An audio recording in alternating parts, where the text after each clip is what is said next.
Shalom. I want to begin a lesson off by giving all praise, honor, and glory to Yahawah, Bahashem, Yahweh Shai, Bahashem, Rakah HaKodash. Double blessing and honor to the apostles and elders of Great Millstone who taught me the truth through the spirit and power of Yahawah, Bahashem, Yahweh Shai.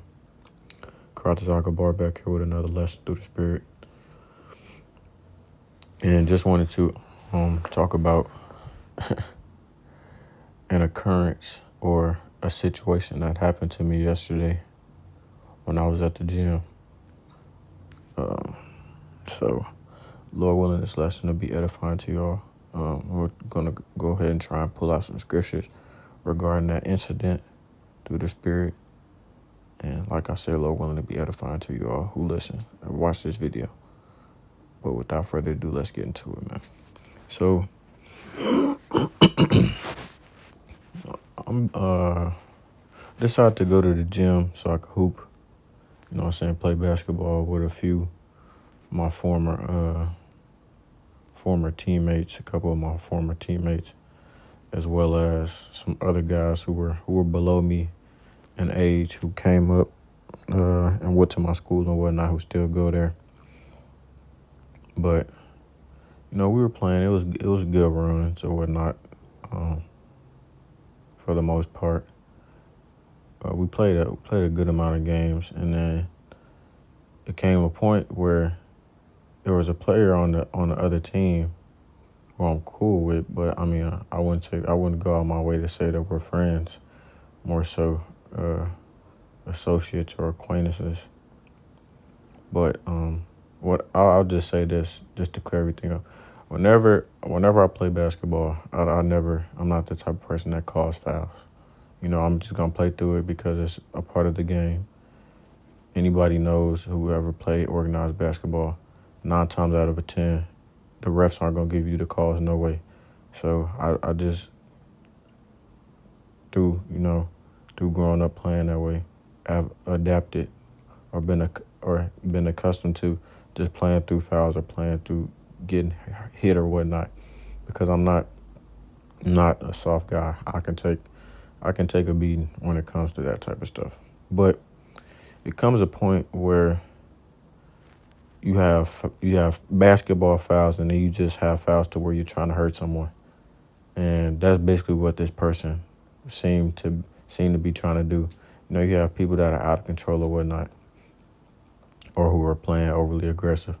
Now, I can see if the person was playing aggressive, I wouldn't be mad at that. But it came to a point where the person kept fouling me, or he would hit me with, I guess, some cheap shots, which, like I said, it wasn't hurting me or nothing like that. Only time I really said something about the situation was on a play where I was going in for a rebound, and the dude elbowed me on my face. And that's where I decided to say something. I'm like, okay, because I didn't let you get away with it, too many times. Now I got to say something and address the situation. Because there's only so many times where you're going to poke the bear and, the motherfucker's not going, go ahead and bite you back. But with that being said, the dude got in his feelings, like Jake does. This was I want to say Asher, right? He was Colombian. I believe that's Asher. Let me see real quick. Salakia. I believe that's Asher, if I'm not mistaken.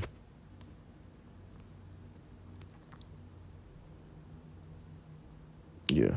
Dawadi Habashim Yahushua. Yeah, so he was an Asherite, but he was like, oh, stop complaining, all this stuff.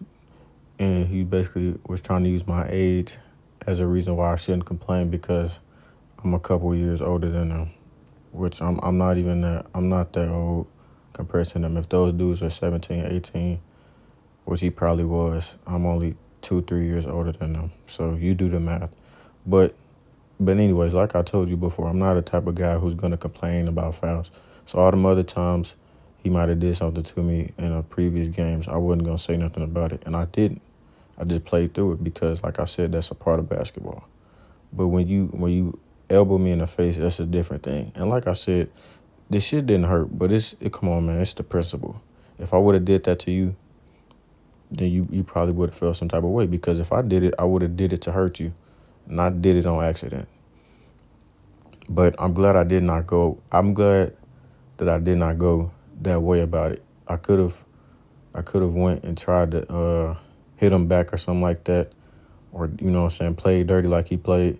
But I just continued to play like I played and go back at him, trade buckets with him or whatnot, and just play my game. Cause really, I'm not the type of guy who's gonna boast about himself when it comes to playing sports of any capacity.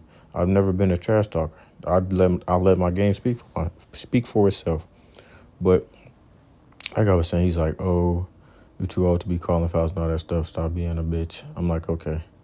And I said the only reason why I said something was because you elbowed me in the face. That's not a basketball play.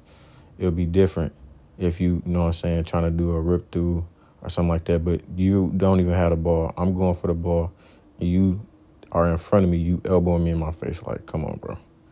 So we start chirping a little bit, and we start going back and forth in the game, and it starts dying down.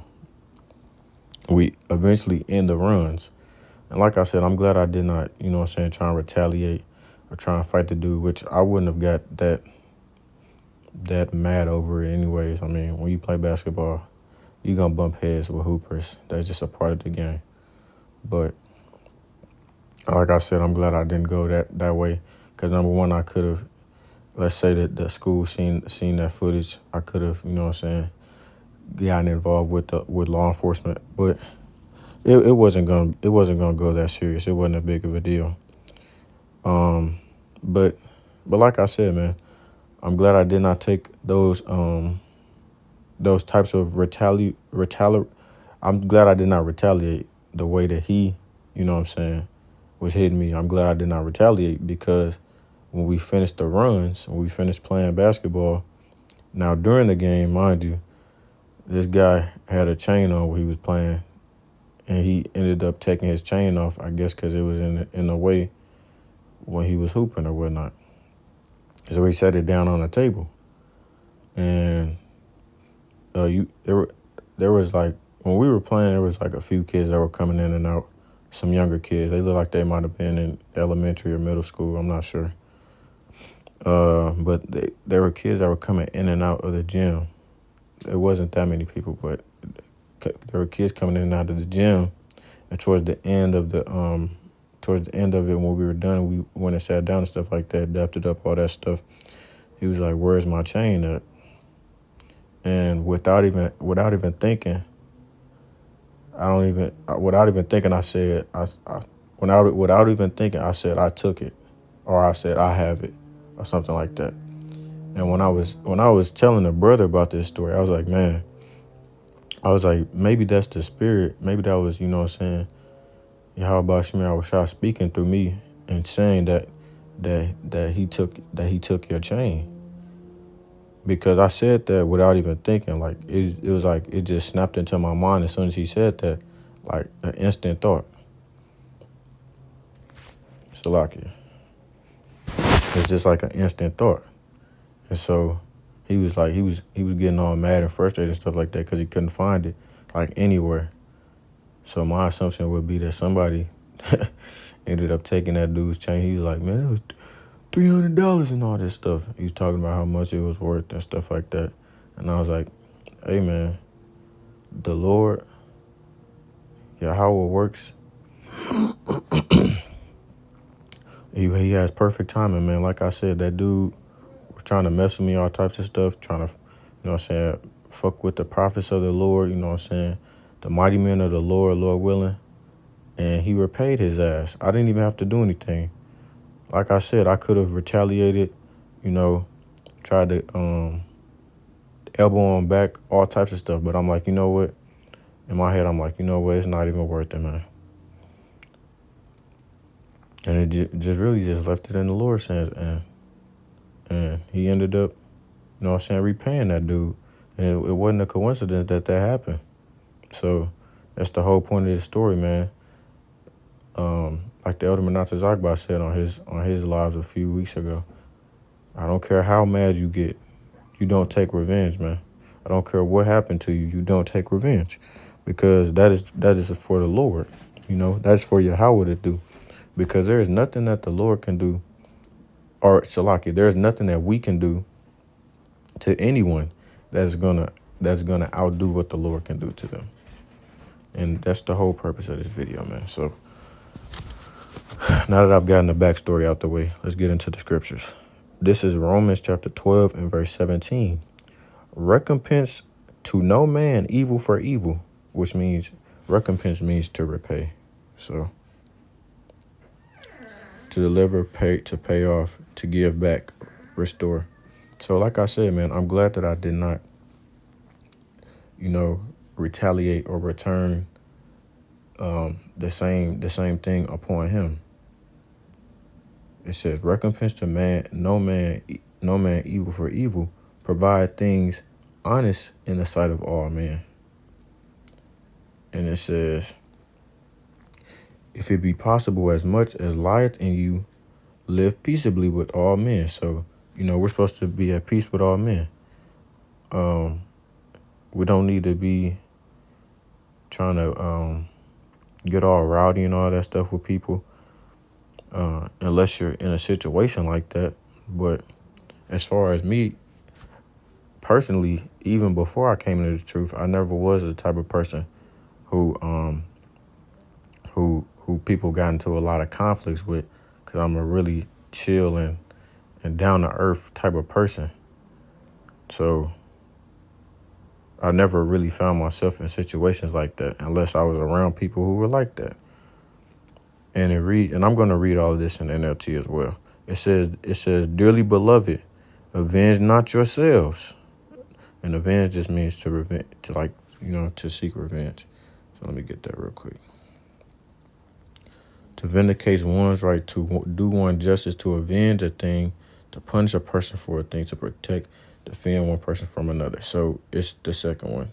Or no, Salakia, to vindicate one's rights, do one injustice. The second one, to avenge a thing, to punish a person for a thing.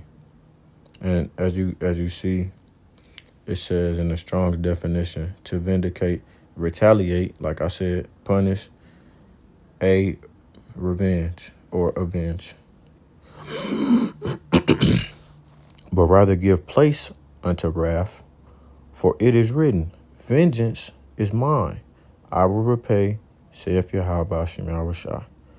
Therefore, if thine enemy hunger, feed him. If he thirst, give him drink. For in so doing, thou shalt heap coals of fire on his head. Be not overcome of evil, but overcome evil with good. So, if you never heard, which this is a pretty common saying, kill him with kindness. That's exactly what that scripture is saying, man. Just kill him with kindness. If your enemies see you being not all nice to them and stuff like that, and they trying to be mean to you, or being rude or whatnot, or doing terrible things to you, and you kill them with kindness, man, it's gonna make them sick. It's gonna make them sick. So let's get into NLT. Never pay back evil with more evil. So, you know what I'm saying? Even an eye for an eye. That's a good example of that as well. Eye for an eye, a tooth for a tooth. People always say that. This is why you have, niggas that go to war. You kill my homie, I'm gonna kill yours. And it just is never ended. It's a never ending cycle. And what is the outcome of that? More and more of our people being deleted by themselves. So it says, never pay back evil with more evil. Do things in such a way that everyone can see you are honorable. Do all that you can to live in peace with everyone. Dear friends, never take revenge. Leave that to the righteous anger of the Most High Power. Because like I said, there's nothing we can do that Allah Shadia, which means God or God Almighty or demon-like power, can do. We can't do nothing that we can't outdo anything that the Lord can do to a person, man. For the scriptures say, I will take revenge, I will pay them back, says Yahawah, Hashem Yahushua. Instead, if your enemies are hungry, feed them. If they are thirsty, give them something to drink. In doing this, you will heap burning coals of shame on their heads. Because they're going to realize, man, why am I even doing this? Just hating for no reason. This person's a good person. Why am I even acting like this? Don't let evil conquer you, but conquer evil by doing good. So that's all you got to do, man. Somebody does something bad to you, just kill them with kindness. Just know that the Lord is going to repay them and going to serve them way better than you could have ever done. And that even goes to our enemies, man. You reap what you sow. As it reads, man, those who lead in captivity shall go into captivity. Those who kill by the sword shall also perish by the sword. Roughly paraphrasing. So like I say, or like the brothers say, you put out wickedness, you're gonna get wickedness back. You put out righteousness, you're gonna get righteousness back. So everything, what goes around comes around, man. That's why you don't just fuck with random people, because you don't know what the person is going through. You don't know who that person is. But it reads that, man. Name one. Roughly paraphrasing. Name one person that your forefathers, or name one prophet that your forefathers did not persecute, or do you know what I'm saying? Did not try and kill, because they hated us for Yahawah Shem Yahushua's sake, man. For Yahawah Shem Yahushua's sake, man. So we understand that these are the types of things that we're going to deal with in the truth. That we are going to suffer affliction and whatnot. And we're going to have to deal with the bullshit that comes with Jake. But that's okay, man. As long as we're doing it for Yahawah Shem Yahushua's sake, I'm all with it. This is Hebrews 10 and verse 30. For we know him that hath said, vengeance belongeth unto me. And vengeance just means another word for revenge. A revenging vengeance punishment.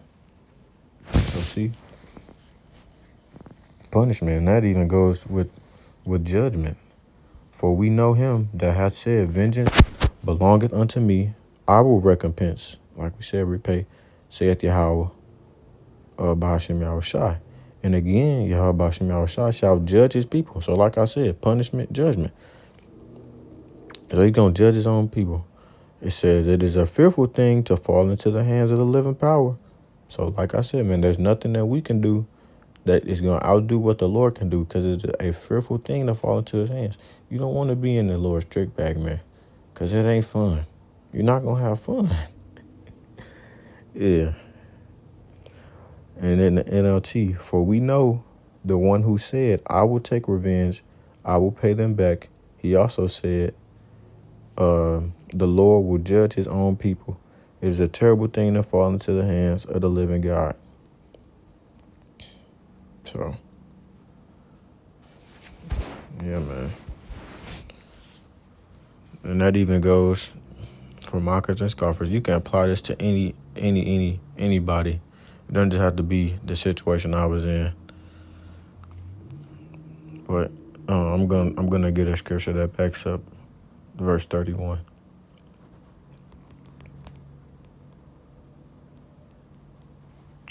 This is Deuteronomy 32 and verse 39. See now that I, even I, am he, and there is no God with me. I kill and I make alive. I wound and I heal. Neither is there any that can deliver out of my hand. And the Lord does all these things, man.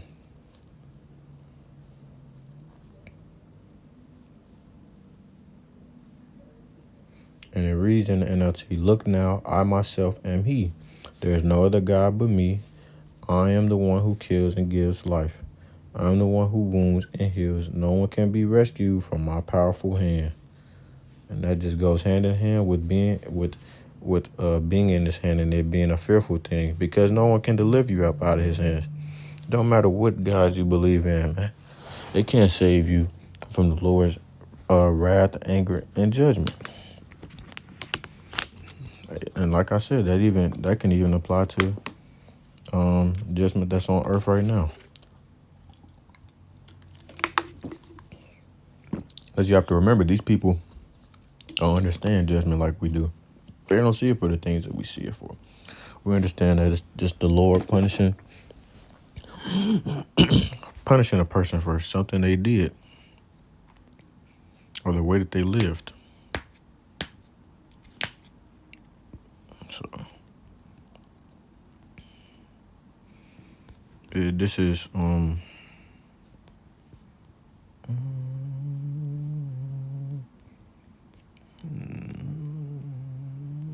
Matthew chapter 10, and the point being in verse 28. I will start at 26. Fear them not, therefore, for there is nothing covered that shall not be revealed, and hid that shall not be known. And we see that a lot with things that are going on in the world. Everything is being uncovered right now, man. America's being exposed. Everyone's being exposed. Everything is being exposed. America's being exposed for the, you know what I'm saying, the BS, the bullshit place that it is, the things that they do to other people and whatnot. You see Benjamin Netanyahu, or Salakia, Benjamin Milakowski is under the microscope right now, and they're trying to say that the Israelis, they're asking if the Israelis are committing genocide, and these people know damn well that they're committing genocide. So I'm just gonna leave it at there because I'm getting off topic. But let's continue reading. What I tell you in darkness, that speak ye in light, and what ye hear in the ear, that preach ye upon the housetops. And fear not them which kill the body, but are not able to kill the soul, but rather fear him which is able to destroy both soul and body in hell, which is Yahawah. Let's get it in the NLT. But don't be afraid of those who threaten you, for the time is coming when everything that is covered will be revealed, and all that is secret will be made known to all. What I tell you now in the darkness, shout abroad when daybreak comes, that I whisper in your ear, shout from the housetops for all to hear. Don't be afraid of those who want to kill your body. They cannot touch your soul. Fear only the Most High Power, or Shalaki, fear only God, the Most High Power, who can destroy both soul and body in hell. So we don't have a spirit of fear when it comes to these low level mortal beings that are on the earth, these people. We only fear the Lord because that is what we are instructed to do, and we see the signs of His power. Meaning we don't want to mess with Him. You don't want to be on His bad side. I'm scared as shit to be on the Lord's bad side, man. I'm scared as shit. That's not a place you want to be in. You want to be in good graces with Yahawah for sure. So, but yeah, man, we're not scared of what these people can do to us, man. Whether it be down the road when it's Jacob's trouble, they try and persecute us, or whether it be now. So yeah, man. And I got one last scripture I'm gonna pull up real quick concerning it. This is 2 Ezra 15 and 3. Fear not the imaginations against thee, let not the incredulity of them trouble thee, that speak against thee, for all the unfaithful shall die in their unfaithfulness. So those people who plot against you and whatnot, do not fear them, because their wicked ass got to deal with the Lord. And you have to remember, the Lord has our back. You pray to have pray for the Lord to put a protective hedge over you. It says in the Good News translation, do not be afraid of those who plot against you, or be disturbed by their unbelief. All unbelievers will die because of their unbelief. And that person who tried to get into it with me was an unbeliever. So